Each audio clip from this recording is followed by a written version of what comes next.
This is the Spokane Soccer Show, proudly presented by Flatstick Pub, and I am your host, Benji Wade. Joining me to serve up only the best vibes about all things soccer in the fine city of Spokane for the penultimate episode of 2025, I might add, it's my friend, Mike Policio.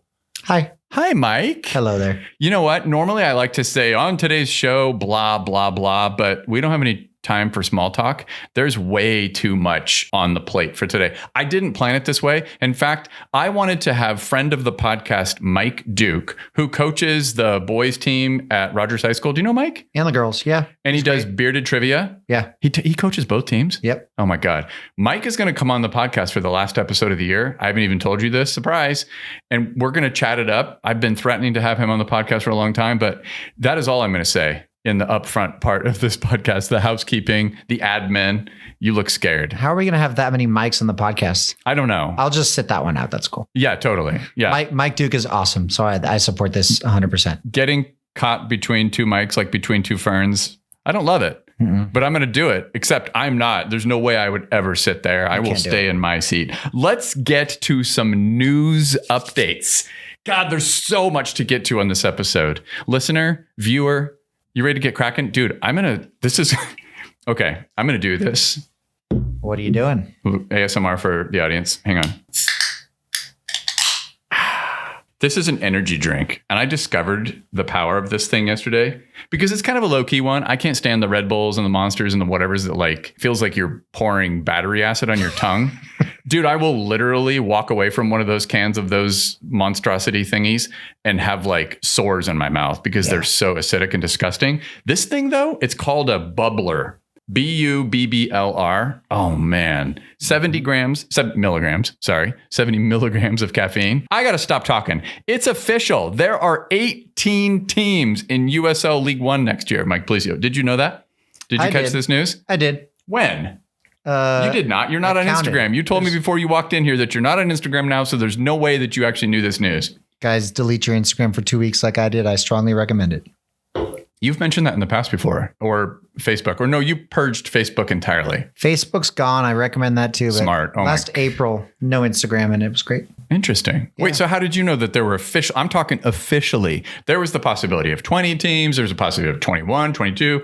We're officially at 18. How did you know this? News.google.com. My feed is you're a news boy. You're one of them. Yeah, I'd read it in a newspaper if they delivered still. Oh, okay. All right, fair. All right, here's what's going to happen. A couple more details from this piece that came out on the official website. Single table, home and home, 34 league games. Home and home just means, I don't know why they call it that. If you want to get semantic about it, it feels like it should be called home and away. You host a team and then you go to that team. So or away and away. I mean, whatever. Right? Yeah, exactly. Seems arbitrary. League play starts March 7th, 2026. It concludes on October 24th.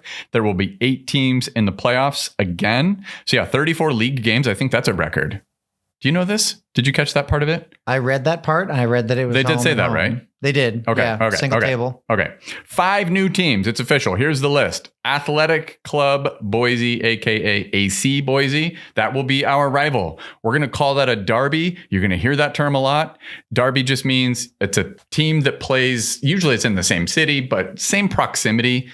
I think if you go by the standards of like England, for example, like this would definitely qualify as a derby.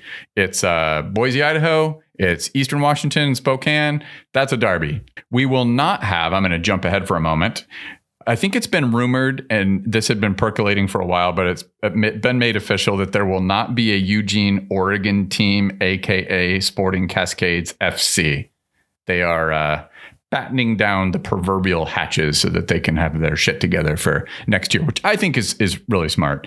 So they will not be in the league in 2026. They would have been another kind of derby for us. I think anybody who's even on the West Coast qualifies as a derby for Spokane, but I digress. Corpus Christi FC will be joining the league. managed by friend of the podcast, Eamon Zayed. Shout out, Eamon. I have a feeling he's going to hear this. Can't wait for that stinky ass sweater to adorn our opposing manager's technical area again soon. If you know, you know. I love that Lee did you hear Lee? He brought that up. No, I don't remember Lee bringing it up. Oh, he brought it up when I had him and David on here. Okay. He's like, oh, that sweater. Maybe he said it off mic. Maybe it didn't make the cut. Yeah, totally. Now I'm going to get them texting each other. That thing has to stink. We all know it has to stink. Come on. He's a sweaty boy and he wears sweaters when it's 90 degrees. Big slug of my energy drink. Sorry about that. Good radio. We both take a sip at the same time. Yeah, totally. There will be plenty of time to provide a little more context to some of these teams. I'll break them down in a future episode, but that's the official list according to the league. Still waiting to hear back about League Cup. I talked to a friend of the podcast, Alex Ashton, aka Mr. League One Updater, and he said it is official. The Jägermeister will no longer be the sponsor, but there hasn't been any news about who will be the new sponsor. However, there will be an Interleague Cup. So take all the men's teams from League One and the Championship League. No amateur teams, so no USL League Two teams. They put them together in a League Cup that was called previously the Jägermeister Cup. And here's what the League One website said about it. Additionally, each club will play 4 games against USL Championship and League One clubs in the group stage of the USL's Interleague Cup competition. Am I guessing that means 4 each? I would expect so. I would hope so. Mm-hmm. That's sick. Last year, they did it in a weird way. I hope that's official what they're saying, because last year we played way more championship teams, which was like competitively unfair and silly, even though we played a couple of garbage ones like the Oakland Roots, and even Monterey was not a very good team and we should have beaten them. But we had to play Sac Republic and they were a pretty strong team. They were very good. They were very good. That guy that you really loved his legs. Remember that? I don't know that I loved him. I just couldn't stop staring at him. I'm going to have your wife come on this podcast to verify you loved that man's legs and would not stop talking about them. My wife heckled him as he got an assist in that game. Yeah. And you were talking about his legs as he got that assist. She was heckling his legs. Listen, I just found out today that our first game of 2026 will be on the road March 8th at South Georgia Tormenta. Our first home game will be at One Stadium, where we will be hosting Union Omaha on Sunday, March 15th. Oh, and AC Boise, their first home game, will be hosting Velocity FC on Saturday, April 4th. Road trip. That's spring break for me. Let's go. Dude, it's going to be so fun.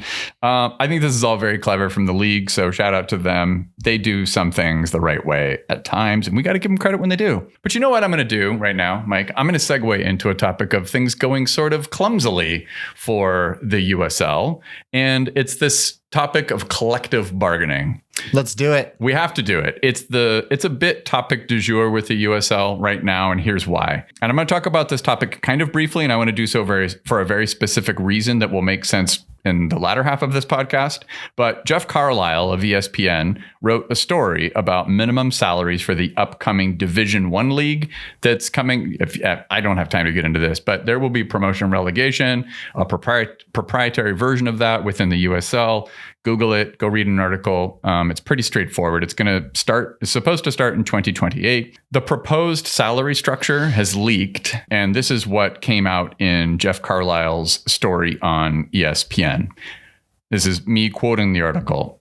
According to sources with knowledge of the CBA talks who requested anonymity, blah, blah, blah, the USL is proposing a minimum salary annually at the Division I level of $55,000 in 2028, $60,000 in 2029, $65,000 in 2030, and $70,000 in 2031. These numbers are for salary only. Other additional forms of compensation, such as health insurance, housing allowances, and off-season pay are yet to be negotiated, sources added. Okay, there's so many reasons this is relevant. Just, if for nothing else, it's just a little more context and color behind what's going to be happening with the USL in this proposed implementation of a promotion and relegation system, okay? But if you didn't know this, the players in the USL Championship, led by the USL Players Association, have been protesting wages, working conditions, and healthcare specifically. This boiled over when players wore protest t-shirts under their kits before the championship game between FC Tulsa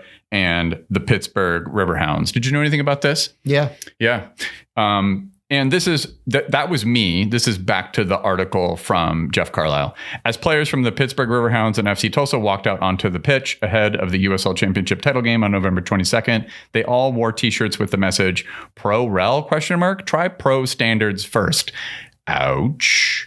As far as minimum compensation in the USL Championship is concerned, a source with knowledge of that proposal said that the league is currently offering minimum salaries under $40,000 per year, but there are exceptions that could see salaries dip as low as below $30,000.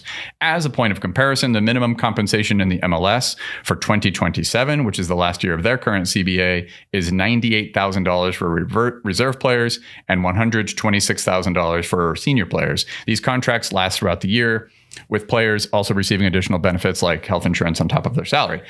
According to the current NWSL CBA, the minimum annual salary for 2028 is $67,000, though that doesn't include a cost of living allowance players receive based on where they live. Players also receive additional benefits such as health insurance and life insurance. Okay, so this is just kind of a little update about the state of soccer in the United States, but I'm going to add a couple more things from just my perspective. Here's what I do know about the USL Super League. The player minimums are similar to the NWSL currently, and every player has health care. So the standard in the Super League has been far above what was mentioned previously about the USL Championship. There seems to be a much more earnest attempt to present as much as is possible a Division I league in that regard. And I'm talking specifically about the Super League. It has always been a question from the ownership that I have talked to, not just ours with Zephyr FC, but other clubs, that this is an effort to lose as little money as possible, but they're all going to lose a significant amount of money. I think in year one of operation of the Super League, they all lost far more, according to some clubs, than they expected. And I say all this as background for the work that is needed by the USL when it comes to the addition of a Division I tier of men's soccer. These proposed wages for the upcoming Premier Division that were presented as context, they were presented as context for the low wages that are being offered to championship players. So it's kind of like, well, we're only offering you this much because this is what our minimums are going to be in this upcoming Division I league that we're starting. And keep in mind, this is also very important to know for Spokane people. Each league currently has its own distinct CBA, and every club can provide more than the CBA minimums for its players if they choose to. The current USL League One CBA runs through 2027, and I definitely expect and want to have Ryan Harnato come on the podcast. He and I have chatted about some updates about things that are going on with USL Spokane to provide some perspective when the time comes from USL Spokane. Okay. I have another reason for bringing up this topic, but I want to put a pin in it for now. But do you have any thoughts about this kind of stuff? And what do you hear if you put your ear to the ground about players? Because I know you know some championship players, Ray Serrano, among others. We don't talk about those things. The players I know, I weirdly enough haven't hounded them about it. But yeah. Just speaking very clearly, like this is exactly what happened in the MLS. Yeah. Like the MLS salaries are so low. Oh, and by the way, really important note. Yes, the MLS has been around since 1995. It's had way more time to work things out. And the NWSL just turned 13. Thank you for reminding me to say that. So I remember, and USL's been around a long time, but they've had a lot more instability and up and down. Stops and starts. Exactly. Yeah. So I do remember, for those of you that need my age, I'm 40. I turned 41 shortly. When I graduated from college in 2007, the lowest, they called it a developmental contract. The lowest paying contract in the MLS was a developmental contract for $12,900 a year. Yeah. And because of the people that I played with, all these people were much better than me. A bunch of those contracts are people I knew personally, like I'd played with as kids or in college or against. And it was really interesting to see those. I'm like, guys, that's $1,000 a month. What are you doing? So they were all, coaching soccer on the side, bagging groceries, other jobs. A lot of them didn't last very long, but the minimum for a full contract, I think, was $36,000 back then. So obviously there's inflation, but MLS had to go through these same growing pains, and it's a much better league now than it was then. The value of the clubs. I'm not saying USL is going to go in the same direction, just context. It's an indication of the growth is happening, but at what point is it happening too quickly? And at what point is the appetite from the USL or the MLS or the NWSL for that matter outpacing the appetite that fans have for supporting professional soccer in their town, especially in, like, let's use just as an example, it's hard not to dunk on this situation. DC Power plays in the same market as Washington Spirit, and they play at the same freaking field, right? And they're not getting anybody out to DC Power games. So Lexington, this is going to come up later. I'm already stepping on some of the conversation talking points from that game where Zephyr just played Lexington SC. They reported 1,900 people. That's such fabricated nonsense. We all looked at it on TV. There was nobody. They were behind the technical area in little pockets to where when they showed people, it was like long lens, a little pack of supporters. Because if they ever showed wides, it was clear no one was in that stadium. Yes, it was super, super cold. So don't get me wrong. And I'm talking specifically about the Super League. I think attendance has improved quite a lot for the men's team in Lexington. But this stuff is so expensive. It's expensive to run and stand up one of these teams. It's expensive for families to attend because if the ticket prices are such that, especially in our modern economy, where everything is unaffordable, it's at some point the question has to be asked, is this too much too soon?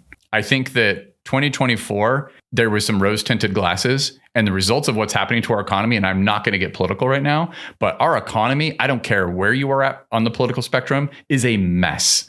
And people can't afford anything. So the idea, I mean, it's coming up in the movie industry. The two topics I cover on both of my podcasts, soccer, professional sports in the movie industry, both are really, really hurting because they're all things that families take out of their budgets when it becomes unaffordable. So anyways, I want to come back to that topic and later on in the podcast, and it'll be very obvious. I've probably already foreshadowed a little bit about why I want to bring it up, but let's do some shout outs first. Mike Policio, do you have some? Yeah. Okay, good. I'll do mine first, or you want to go first? You go first. I'll go first. Go. I'd like to shout out two of my former players, Kenny Pierpoint and Jaden Boughton, who are off to the Final Four with University of Washington men's soccer. I watched them from my couch. Excellent stuff from Jaden. Dismantle University of Maryland. Dismantled. Jesus, Terrapins got smoked. I was really happy to see it happen like that because when Maryland went up 1-0 at home, I was like, oh man. I know. And then it just completely turned around. So what a performance from UW. What a performance from my guy, Jaden Boughton. Really cool. Dude, 4th seed Maryland. The Huskies ate some turtles. It was one of my shout outs as well. They are in the Final Four. They dispatched 4th seed Maryland handily, 3-1 in the quarterfinal. Shout out Jaden and Kenny. Yeah, Kenny has been spoiled with winning things in 2025. My God, back-to-back national championships with his club team. And now as a freshman with the University of Washington, he's headed to the Final Four with teammate Jaden Boughton. They weren't even ranked going into the tournament, University of Washington, and they're playing 16th ranked Furman in the Final Four, a tiny private school in South Carolina. What's Furman's mascot? Do you know? The vermin. The Furman vermin. Oh my God. Is that not right? I got to subclip this. The Paladins. And why is that relevant? I think you should know this. It's a turtle? God dang it. That's Greenville Triumph. That's where they play their games.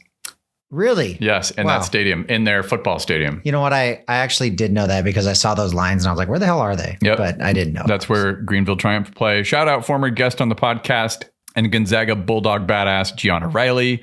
Her Florida State team just won its 5th national championship. I will be very curious to follow Gianna and see what happens to her, where she ends up playing professional soccer. I very much assume she wants to play professionally, and she will have ample opportunity to do so. She's had an interesting time with a very stacked Florida State team, which it's like tough to even get minutes when a team has that much depth and talent. But anybody else you want to shout out before we move on? Yeah, I do want to shout out David Garcia. Yes, you listen to the podcast. Good job by you. For his time in Spokane, because he's made, forget his soccer. Totally. He's made an impact off the field too, being at so many Spokane Impact sessions and just being so great with all the fans. There is currently, and I'll send you the photo, there's currently a picture of him and Nil together next to all of our children and our mantle at our house. It's framed. It's a long story. But Oh. yeah, it's sitting there. I have to give the picture back to Nil, but yeah, that's what we're doing. I couldn't agree more. I think everybody kind of knows how I feel about David, not just his play, but yes, him as a human being. Anytime you went to a community event that whether it was put on by USL Spokane or not, you could just be like, I've brought up this example before. I go out to watch the performing arts. I go down to the Performing Arts Center to watch, was it MJ? I think it was MJ, the musical. And who's behind me? David, Nil, Bryce Meredith. Shout out Bryce. His name's going to come up, and Nils on this podcast again. But yeah, David just really, really embraced Spokane. I mean, even before he got here, he was telling me like, I can't wait to come there. I can't wait to put on a show for those supporters, and we're going to win stuff. I mean, he just was all about it. So it's a bit stepping on the updates around Velocity FC, but it's worth doing so. Shout out David and Javi. I have to say Javi Martin Hill too, who also, they're the only two players that have been confirmed to be departing the club. So we're going to do the whole breakdown of the players that are returning that have been announced. But yes, shout out to both of those players. More on that soon. One final shout out, West Valley High School girls soccer team. The Eagles won the 2A state championship and went undefeated, 22-0. And this part, I had to read this 3 times. They scored 152 goals and didn't concede one. Eat your heart out, Arsene Wenger's Invincibles, and shout out the West Valley High School girls soccer team. That is incredible. That is insane. I'm not kidding. I had to like do the whole, wait a minute, verify, act like a journalist, go verify your sources. And it's like, yeah, it was 150-0, I think, until the final. I think they won the final 1-0. I don't know. I think it was 1-0. I thought it was 1-0 too. You know what's funny about that team too? They have lost 2 Division I players, to graduation in the past 2 years. So like conceivably they're getting weaker. You know what I mean? You lose a Division I player at 2A level, you'd expect them to get weaker. Nope. Incredible. Shout out to them. Okay, let's take a quick break. And when we return, we're going to catch up on all things Zephyr FC. Speaking of shout outs, you know what time it is, big boy. Freeform Spaces. This fine furniture that is in front of us that we're sitting on, so cozy. Where did it come from? Freeform. Whether it's a private office, a home office, workspace, anywhere you go in your life to be productive or have a think or just be more comfortable. And when you're comfortable, you can work more efficiently and effectively. Are you comfortable, Mike? Yes, you are. Go to freeformspaces.com. Talk to my friend Fernando. Maybe go ahead this time and tell him I sent you. The Spokane Soccer Show is also supported by Spokane City Credit Union. We know big dumb banks, but you know what? I'm not going to make fun of big dumb banks on this episode. No, sir, Mike. You're off the hook because I know you love you a big dumb bank. But join SCCU and their neighbors in the North Monroe neighborhood for a very merry Monroe. There are just a few days left before the holidays to shop. So this Saturday, December 13th, it's time to shop with heart. Select businesses will be donating 10% of their sales and or hosting donation drop-offs benefiting Embrace Washington, who support foster children across Eastern Washington. Isn't that cool? Cool. Get down there. Go make a withdrawal from your big dumb bank. Get some nice, delicious cash and go spend it in North Monroe. Check out the full list of participating businesses and learn about all the holiday fun at marymonroe.com or follow them on Instagram at Meet on Monroe. And it's MERRY. You are not going to marry Monroe. You're not marrying Marilyn Monroe. Merry as in joy, as in happiness, Mike. I could tell you were confused. I'm glad I settled that for you. marymonroe.com. Saturday night, Mike, in front of several dozen supporters, Zephyr FC 1, Lexington SC 1. Let me start by saying I take no pleasure in saying that there was nobody at that game. It was in the 30s, though, and if you've ever been in the Midwest or like the northern part of the South, whatever Kentuckians want to call themselves, Kentuckians? Kentuckites? What do they call themselves? Definitely not Kentuckites. I know that much. All right, fine. Kentuckians. It's got to be Kentuckians. Isn't it? Oh, you think I would know this. But when it's in the 30s down there, it's really cold. It looked brutally cold. And I'll be honest with you, I think that might be colder than any game I've been to in Spokane. We've had to have had a super cold game, but I can't think of one. Well, the one where Amina Ekic scored that free kick and it was super windy and it hailed and it rained and it was cold, whatever. I still think it was like high 30s, lower 40s. You know what game was really cold for the Velocity is the Velocity versus Shadow in January or February of 2024. Oh, dude, I remember that. Yeah, I was that just was watching that through the end thingy. Yeah, dude. Oh, that looked nasty. Yeah, that was a really cold game. Anyway, this is our third game against Lexington, the top team in the league. We had previously played them 180 minutes, 0 goals, 2 0-0 draws. I loved these bit of stats that were given at the beginning of this game. Zephyr have scored 11 goals in 14 games, conceding just 13. Meanwhile, Lexington have scored 24 goals in just 11 games and have only conceded 9. So they are very much the top of the table informed team. Here was the starting 11. I'm just going to throw that out real quick. Up top, we had Cam Tucker starting on the left so she could cut in on her right. We'll come back to that topic. Lena Solano started as a center forward with Ginger Fontenot out on the right. In midfield, it was some combination of Emma Jaskinique, Haley Thomas, who is playing the 6. Did you notice that? I did. Okay, we'll come back to that. And Felicia Knox. And then at the back, it was Kelsey Euler on the left, Reese Tappan, and Sarah McCoy in the middle, and Charlie Boone on the right. I'm reading your body language. Haley was started as a single pivot in front of Sophie, who was coming back from international duty and started from the bench, or was on the bench at the beginning of the game. Why were you looking at me like I'm crazy about Charlie?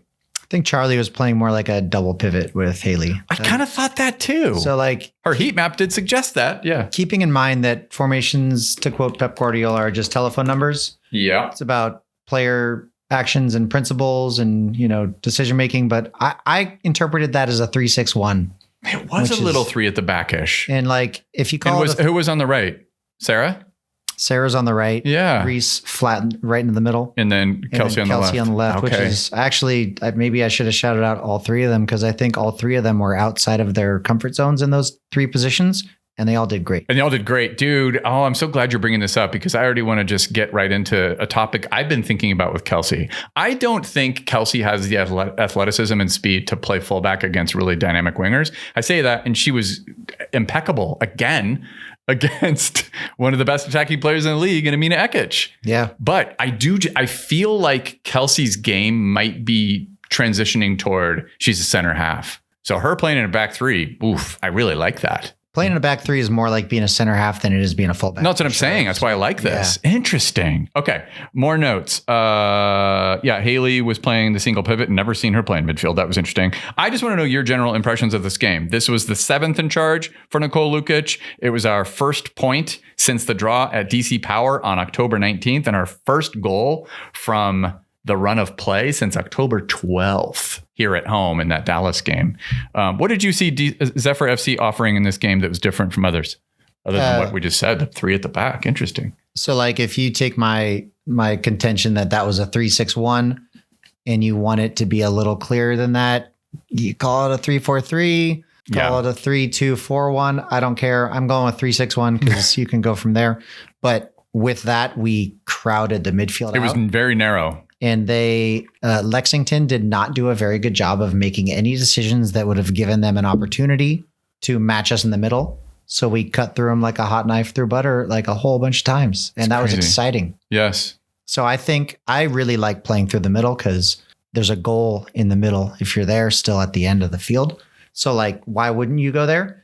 And I think it's on the other team to have to prevent us from going down the middle. Yeah. They didn't really do that. So we just kept enjoying ourselves. And I'm not going to say that our finishing wasn't good.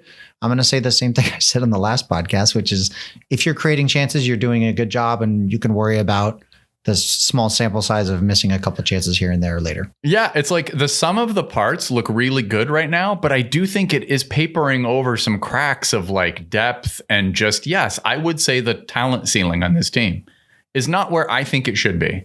I think that the injury to Allie, I think Tori started, she was on the bench for this game, but did not play. Is that correct? She did not come in. She might have been injured. They might have just had her travel anyways. But yeah, I do think that it was a really effective tactical decision to play this way. I noticed the same thing. The heat map suggested what you're suggesting, which they played very, very narrow, very compact, and everything was through the middle. And god dang, Again, Emma Jaskinik, just boss mode, dude. Unbelievable. How many headers did she have? Filthy. Yeah. Maybe shots on goal from headers. I counted maybe 4. Yeah. Not that I was tallying them up. But yeah, I think that I didn't grab individual stats from this game. Yeah, and we don't need them necessarily, but like if you watch the game, it's like, oh, Emma on the end of a header again, Emma on the other, and also excited to get in the box. Oh, and just instantaneously, dude, the first minute of the game. If you're going to say like you want this game to continue showing Nicole Lukic imprinting the team with her identity, whatever she wants to do, within 60 seconds, we start seeing these things that Nicole Lukic has said that she wanted from Zephyr FC when she came on the podcast. Numbers in the box, playing on the front foot, and I put all caps, Emma Jaskinik. Yeah, it was a cross from Ginger Fontenot into the box. This is 45 seconds into the game. Lena Solano nearly scored from a header. Lena does have that header in her bag, which is really cool, but smacks off the top of the bar. Emma's there, can't quite get a clean finish on it, but I'm like, that's 60 seconds in the game. I was going, whoa, this looks like... I worried about this being a slight trap game of this is an opportunity to answer some questions about not just like, I don't want to call it tactical acumen, but how do you set up when you're down 2 of your best attacking players? And we've talked about that. You've played way more games than the rest of the league. You're on the road, et cetera, against the best team in the league, right? Like this is a game where I was a little nervous going, could we just go in there and get our asses kicked? You know? Yeah. I mean, to your point, we have no Ali, no Tori involved. Yep. And Soph's on the bench. And you can make an argument that all 3 of them are most important players, right? Agreed. So 100%. Doing that, putting in the performance you made, and it wasn't like a smash and grab, like when you just happened to get a goal and then you're like, dude, I think we might hold on till okay, fine, they got their goal. Yeah. Their goal was out of nowhere. So totally. I thought it was fantastic. Totally out of nowhere. That we really dominated the ball. We did the things that, like you said, Nicole said she wants. I also think that we just talked about Lena and how good she was. She caused problems because talk about Lexington has a back 4, another 4, and then kind of a 2 is kind of how they played. Like whether they had a 9-10, whatever. They did nothing to try to like disrupt our 4 in the middle because we had 2 6s and 2 10s by my account. And then Lena dropped off too. And their center backs went, no, we're not going with her. Oh, so you're considering Emma and Felicia in the 2-10s role. Yeah. Yeah. That's how I describe it. Which I really like because they both offer something very different. This was a good Felicia Knox game for me. I love Felicia Knox. She showed a lot of vision and she's a very neat passer of the ball and she can play her teammates in. She sees things pretty quickly. She's got a very good field of vision as on the attacking side of things. But also, I mean, she'll put a leg in. She'll grab that interception or 2. I don't know if she's much of a tackler, but like she's defensively aware too. I think she's just an all around very effective midfielder. Yeah, I like her a lot. I think that one of the reasons I'm excited for the way that we experiment with formations in our team shape is that we get different players in different roles. And this was a good example of like, okay, cool. She's been higher lately, but she's going to continue being higher and having Felicia Knox higher was really good too. Yeah. But like to my point about Lena dropping off and leaving the central areas, it happened on our goal. Their center backs didn't have any interest in chasing. Like, we're not going to go in there with her. Yeah. And if you don't follow the player, you need to change the team shape so that your team shape can deal with what the opposition's doing. So it's either the player actions and decisions or it's the team shape. Lexington did neither, so we dominated the play. I saw a lot of Cam Tucker cutting in on her right foot and going for it, and I'm not loving it. I just think we've talked about this in recent episodes of like low XG shots. And that's not normally the stuff that we tend to like. I think we tend to favor just keep making those passes until you get a higher quality opportunity. I think they're just really poor quality stuff. Some of these, I'm just like, XG is like 0.001. I feel like there has to be, hold the ball a little bit longer. There's got to be some link up opportunity. Let's see some more of those threaded passes because we know she has that. The ball that she made for Tori Zierberg against Carolina always comes to mind. Meanwhile, in this entire first half, Lexington looked really disorganized. When they finally showed up in the game in the last 20 minutes, it looked like a team of individuals who were kind of playing desperately. That's how I would characterize a lot of their play that I've seen. I'm kind of curious if you differ on this. They seem to be overpowering teams with their individual brilliance. We all know they threw a lot of money around to get these players, not just Amina and Kenzie, but players like Addie McCain, Tati Fung. Like, They signed a lot of really quality players, but in that first half in particular, there wasn't much to say about Lexington other than Kenzie Weinert and Addie McCain. I really looked at that game and I went, God, I miss Kenzie. Kenzie was doing whatever she wanted down the left. Would you agree that that's true? I think that she did well when she was attacking in those moments. Yeah. I think that we did well to deal with it. So we did a really good job of making sure that her best moments turned out for, goal kicks. Yeah, and her best moments are a lot of times crosses, and our center halves did a good job, those three center backs that you're talking about. The best stretch of attacking play in this game from us, other than the goal, was minute 33. Want to give credit to Ginger Fontenot, who's developing too. She looked pretty tidy in this game. Did you agree with that? That was her best game for us, I'd say. Totally agree. Some of these reads that she had down the right, in that kind of Nicole Lukic, what she said she wants to do, she wants to play high and she wants to get the ball back. And some of her reads against a really weak press from Lexington, I thought their press was extremely disorganized and easy to counter. In the second half, I have to point out that announcer was such a goofball. Come on. Did you listen to it with audio? I turned it off at a certain point. Here's a couple quotes. She finds space and smashes. He said that over and over again. Smashes. Oh, yeah. He said that about...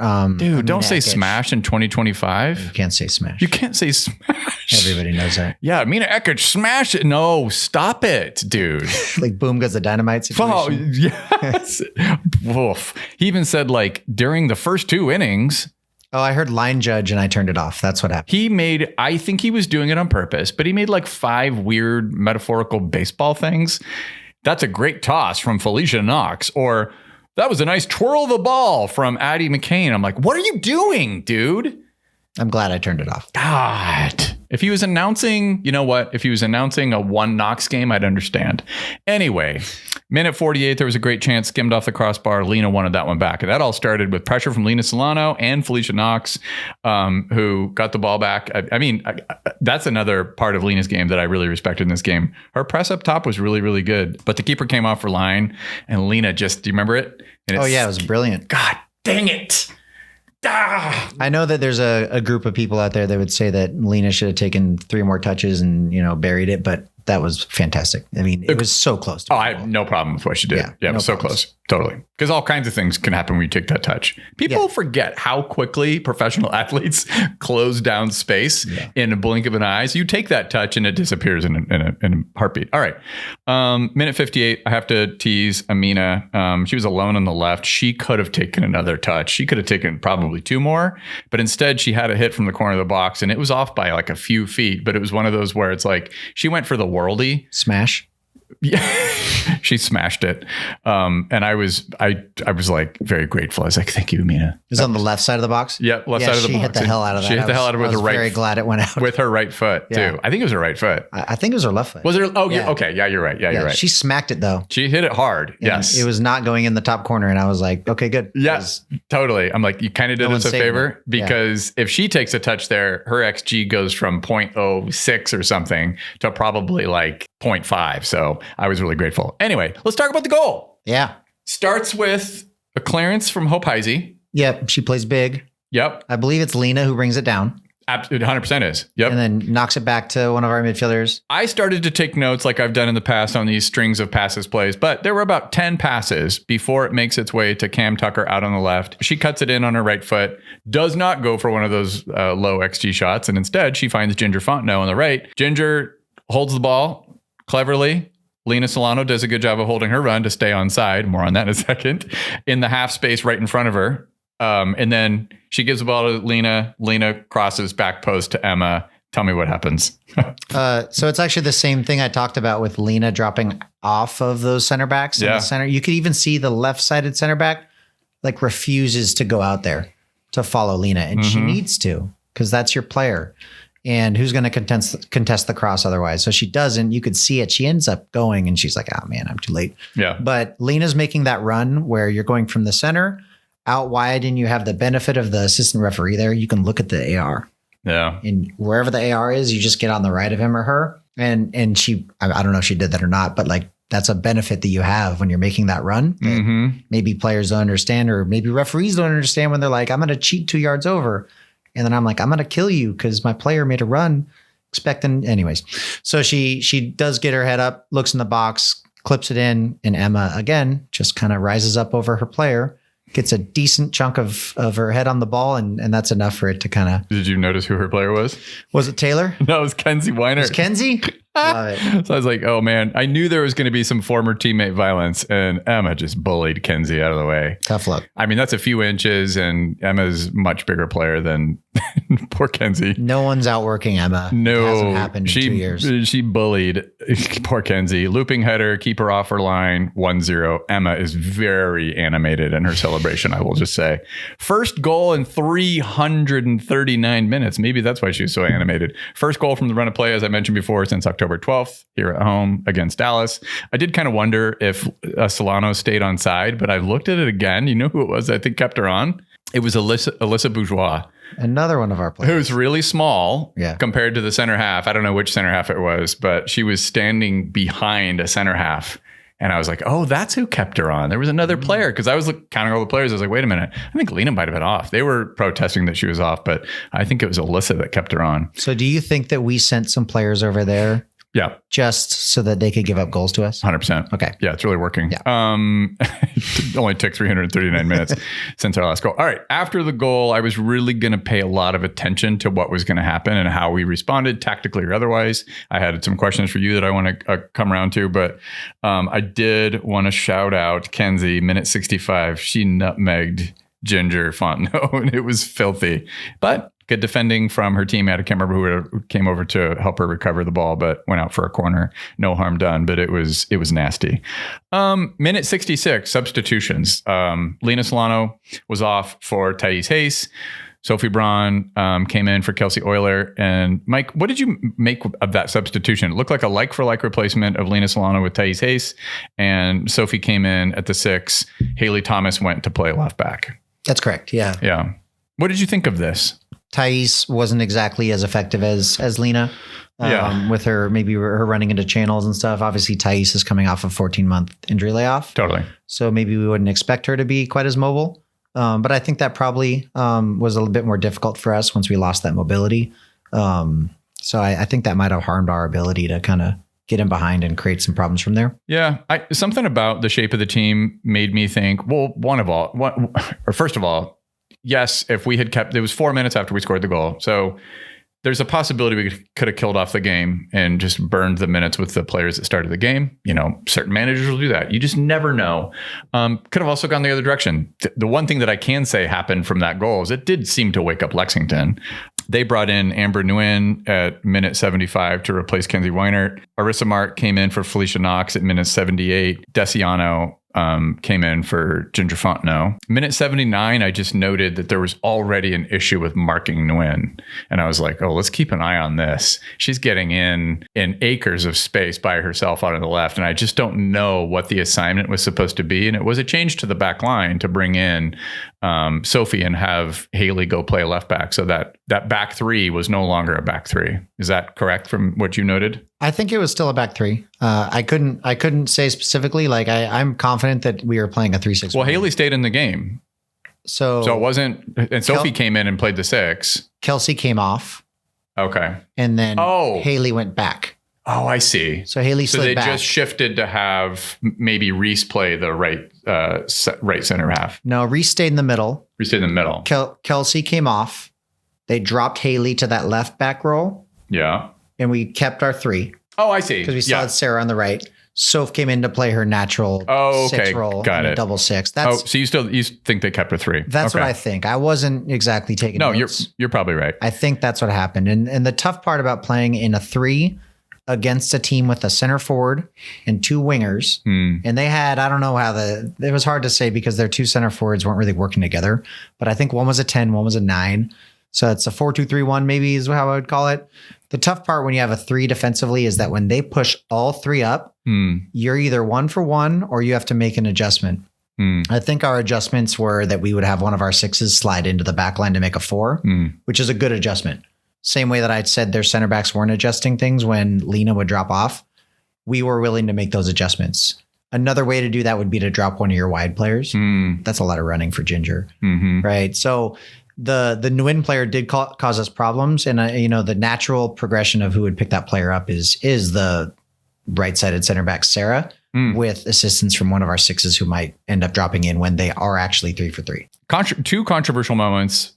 I want to get to the first one.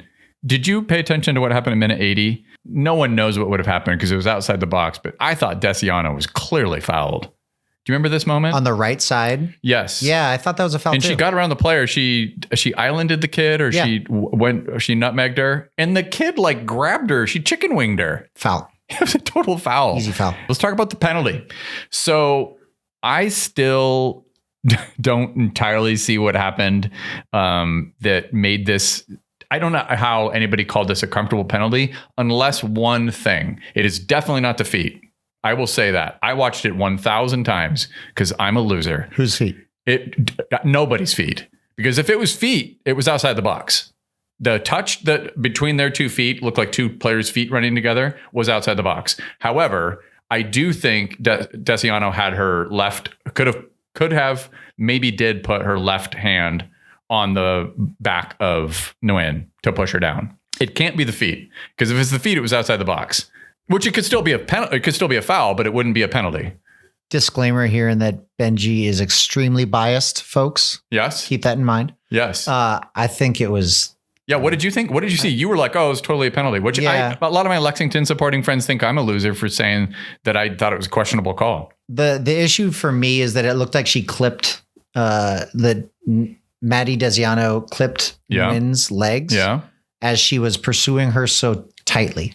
That's how I know this because I've made this foul. You and I talked about this. I thought the same thing, but if that's true, it was outside the box. I didn't check for that. Yeah. That's why I feel like I should have watched it 9,000 more times than you did.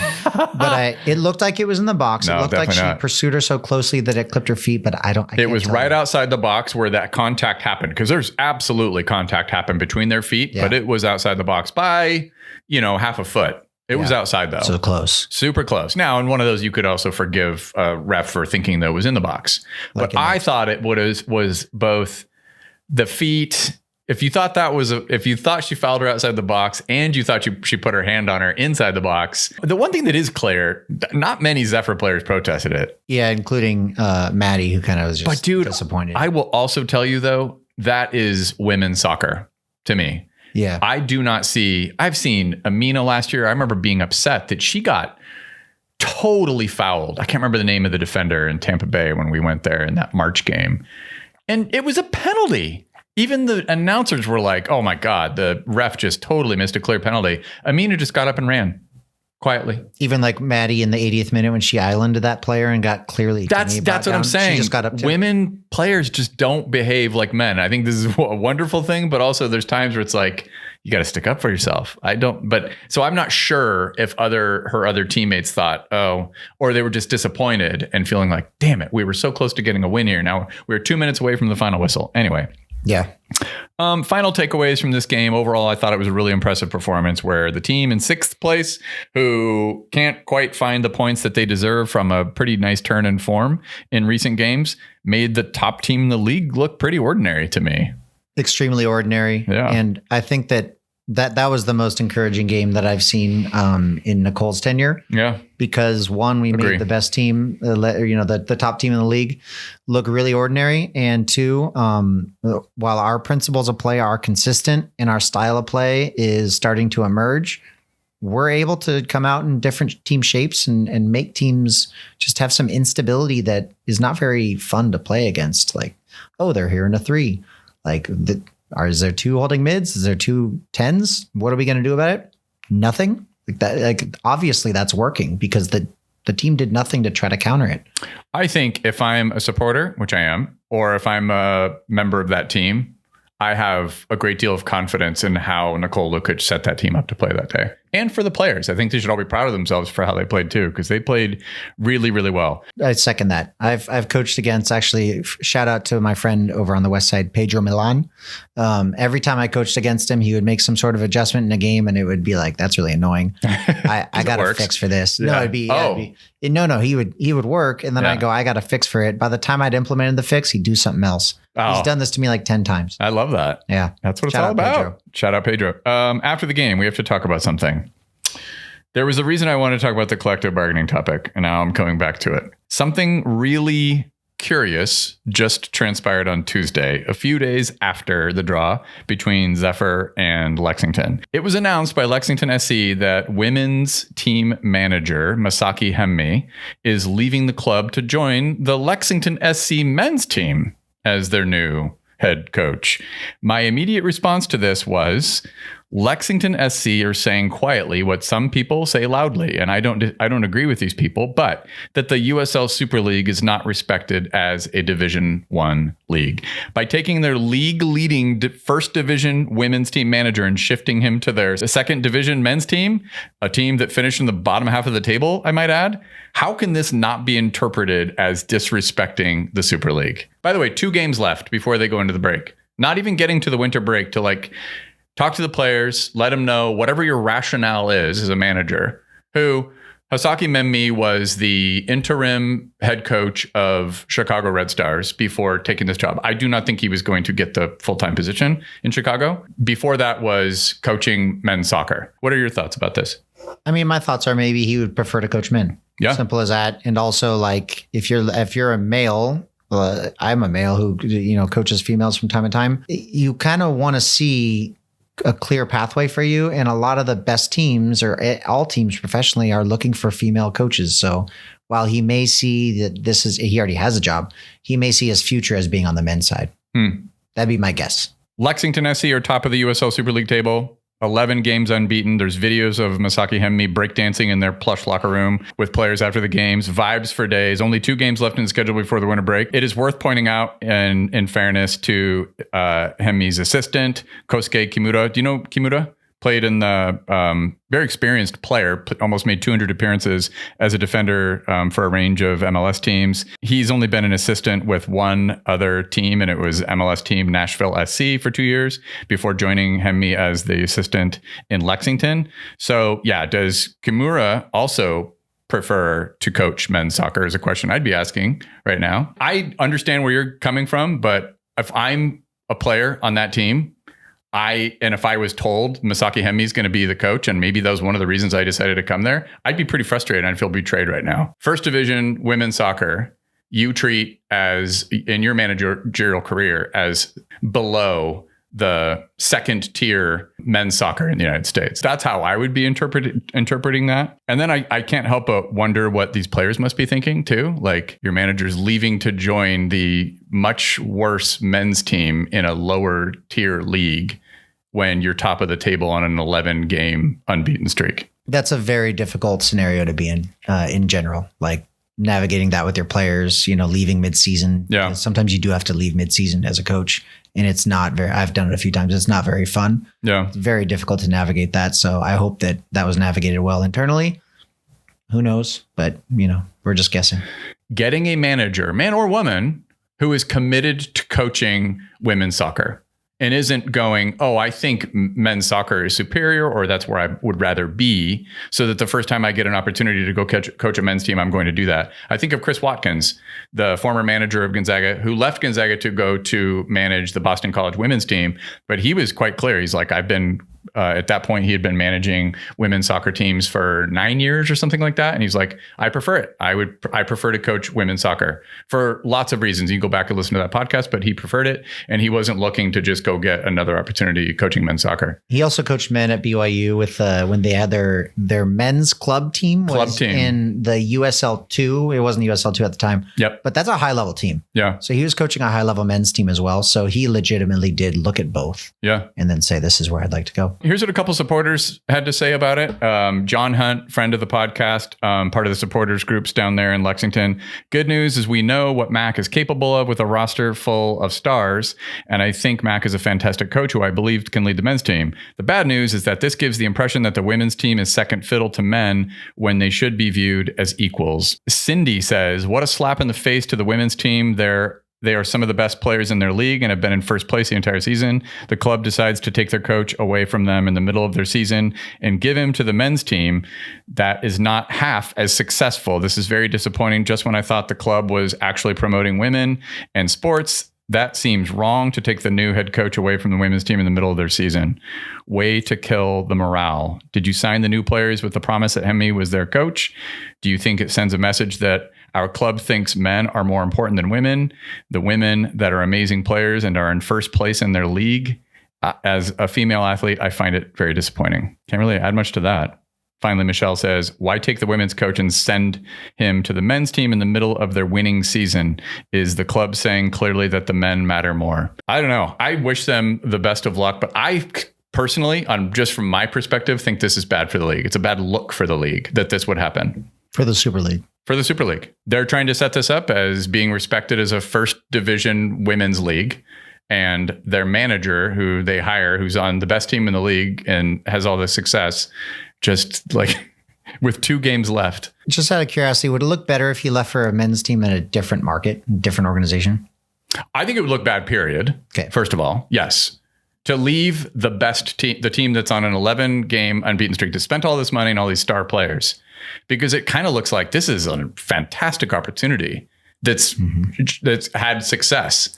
And it's like, why are you leaving that? Let's take one more quick break. When we return, we're going to find out what's happening with next year's edition of Velocity FC. The Spokane Soccer Show is supported by Wildland Co-op. What is Wildland Co-op? It is still the best place you have been to in Green Bluff. If you've been there, you might not think you need another reason to go to Green Bluff, but it's the best reason. Wildland is a small farm. It's a brewery, a winery, a local goods market. There are 20 varieties of beer on tap, a range of fantastic wines, and tasty non-alcoholic beverages as well. Soups and sandwiches. You can't pull up an Adirondack chair on their cherry tree patio because it's winter, Mike, but you can go inside where they have heat and it's cozy. Get yourself some soup and a sandwich and a yummy bevy. There's literally not a better place in the 509 to be warm and cozy with your lovely friends and family. Fill up your iPhone taking pictures and uploading them to Instagram. Tag the Spokane Soccer Show to let me know that you actually went there and supported our fine sponsors. Get down there before December 21st, though, because after that, they're going to be closed for the winter. For more information, go to their website or follow them on Instagram, Wildland Co-op, wildland.coop. The Spokane Soccer Show is proudly supported by Feast World Kitchen. Feast is a multifaceted nonprofit that is best known for its social enterprise restaurant and catering business. Mouth-watering cuisine from every region on planet Earth. Feast helps immigrants and former refugees in our community become chef entrepreneurs. Right now, Mike, Chef Elizabeth is serving up dishes from Central America like panes con ripio, pupusas, and tres leches. Do you know those meals? You ever had tres leches? Panis with rupio is what that means. This is why we have you on the podcast. Mike Policio, tres leches, delicious dessert. Is that cake thingy? That's the cake thingy. Milk chocolatey cake? Yeah. Yummy, yummy, yummy. Here's the deal, though. A lot of funding for nonprofits like Feast has gone away recently, and this is the giving season. So instead of just gushing about the food and telling you to eat there, which I just did, this time I'm also asking you to consider making a donation to keep this amazing work going. Go to feastworldkitchen.org/donate to make sure we provide these chef entrepreneurs all the support needed to continue serving up delicious food here in the Spokane community. To learn more about Feast World Kitchen, their current menu, or to order online, go to feastworldkitchen.org. You ready to catch up on Velocity FC? I'd love to. We have some news about who's coming back and who is not and who we actually don't know. Not every announcement has been made, but I'm going to go through in the order that the news was released of players. We're going to start with the players that are returning. Let's do it. Let's start with none other than Luis Heel, Derek Waldeck, Lucky Oprah, Cam Miller, Siobhan John Brown, Anwar Pelaez, Colin Fernandez, Nil Vinyals, Nico Brett, Jack Denton, Bryce Meredith, and Rocky Wells. That is 11 players. So we have our starting 11. Let's see what we can do with this starting 11. Rocky's in goal or what? Yep. Since he was announced last. Up front, we've got Nico Brett and Anwar Pelaez, and I guess Siobhan John Brown can play wing off of them. In midfield, we have Luis Heel, Colin Fernandez, Nil Vinyals, Jack Denton, Bryce Meredith, and Rocky Wells. And at the back, we've got Derek Waldeck, Cam Miller, and Lucky Oprah. It's that kind of that 3-6-1 you were talking about. Yeah, 3-6. Except we don't. Well, except I guess. Well, we don't have a keeper though. That's a problem. You don't need one, technically. Yeah. Well, before we talk about the players whose names we have not mentioned yet, how do you feel about the players that we know are coming back to play for us in 2026? I'm thrilled by all 11. Oh, me too.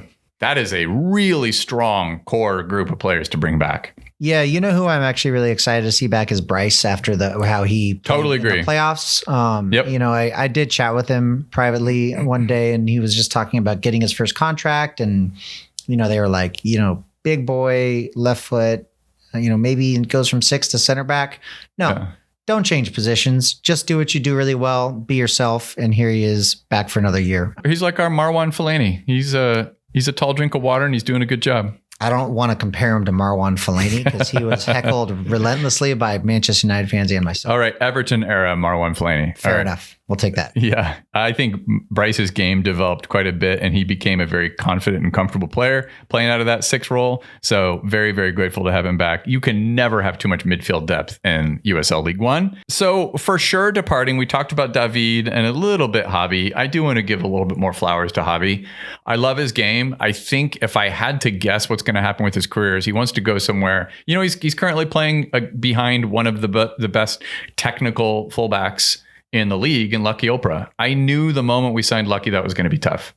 And he did get opportunities. And I think Javi played really, really well, even last year with when, you know, Romain Metaner too is a phenomenal player. Dude, totally. Yeah. Poor Javi. So 2 years in a row, he started knowing that there's a player that's probably in front of him. And so maybe he wants to go somewhere where he knows he's going to be a starter. And I think there's definitely an opportunity for him to do that in this league. Yeah, he's a big time player. Totally. We have no issues seeing him line up against us, hopefully. Yep.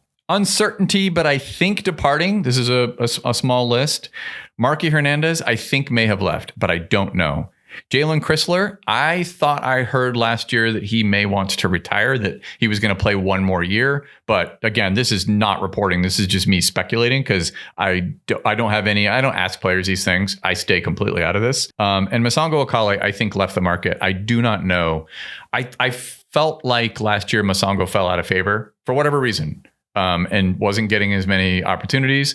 And I definitely think he's the type of player that if he went somewhere like especially one of these new teams, he's very useful. Yeah. He's got like expansion team starter written all over him and could maybe have a great season because of it.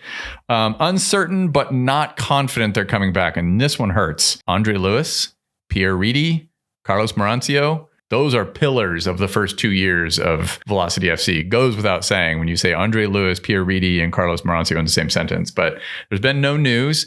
If I'm doing a little bit of reading between the lines, again, I haven't asked the club. I haven't asked any players. I don't talk about these things. I just wait to get the news like everybody else. It's just what makes me feel comfortable.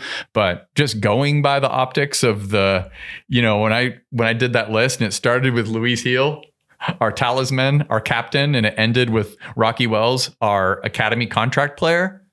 I was like, that might be the list of returning players. Yeah, so I do talk about it with players. I have no information though that you have that you've left out. So it would obviously be a big bummer to see any of those guys, and I'd throw Jalen and Marky in there, especially considering how they, because I'm pretty sure Masongo's gone too, but considering how they contributed to our playoff run. But that's professional soccer. That's how it goes, and there's turnover. So I'm going to cross my fingers and maybe a couple toes for some of those players. Yeah. I'm going to save any expanded thoughts that we're going to have about all these news on returning players and departing players until that list is complete. And I haven't done so much background on collective bargaining and other teams' managers leaving and all that type of stuff. Yeah. And I kind of want to wrap a bow a little bit on that Masaki Hemney conversation by saying, to me, it feels like a potential tectonic plate moment for the Super League. Let's imagine that it comes out, and I don't know how this would end up coming out, right? That Lexington gave him more money to even leave the Super League team and go manage the championship team. Whatever the reasoning is, the optics are poor. And there's no version of me based on it. And I've had people reach out to me who I ordinarily don't think would even comment on this type of thing. And it was like, that seems really shitty. And I was like, I agree. The optics are bad no matter what. no matter what the individual personal circumstance details that may or may not come out, the optics are bad. And for me, my approach to the Super League has always been, I want the league to succeed, even above our individual club. Because we won't have an individual club if the league doesn't succeed. Totally. And to me, this makes the league look bad, and makes it look a little cartoonish. That why would somebody? This looks like, if you on paper and going by the vibes and all the little viral videos of breakdancing and stuff. It's like, what happened to that? I also wanted to wrap a bow on that for the reason of I don't typically talk about other people's clubs. It's not something, I wouldn't love it if people went and talked shit about Velocity FC or Zephyr FC or whatever. Like, let us handle our own business. This one got the attention of everybody, this kind of a move. So that I felt like it shouldn't go uncommented upon, especially in the context of what's happening with collective bargaining and the growth of the sport, not just the women's game, but the men's game as well. And like kind of where things are sort of penciling out as the USL attempts to do promotion relegation. I feel like this is the kind of narrative that gets a lot of attention. Yeah, I don't even want to talk about it because I'm afraid of some things I might say. Actually, you know what? I want to steel man another argument here, right? Okay. And say that if Masaki Hemi was just really stoked about the promotion relegation thing, right? We all know there's no salary cap in the USL. Yes. And we all know that owner is loaded. And I've heard through the grapevine that some big old contracts are being offered to players to come in and fill up that men's team for Lexington so that they can make a run for it and potentially be one of those teams that gets promoted to Division 1. That is a quote unquote relatable thing. I could understand how that would be super appealing to somebody because there's no promotion relegation in the women's game. So if that really appeals to you, that goes outside of just being about women's game, men's game. Maybe he's just a dude who really loves pro rel and he's like, I want to be part of that. I don't know. Maybe. But to bring this back around, optics are still bad, but we do have one player we forgot.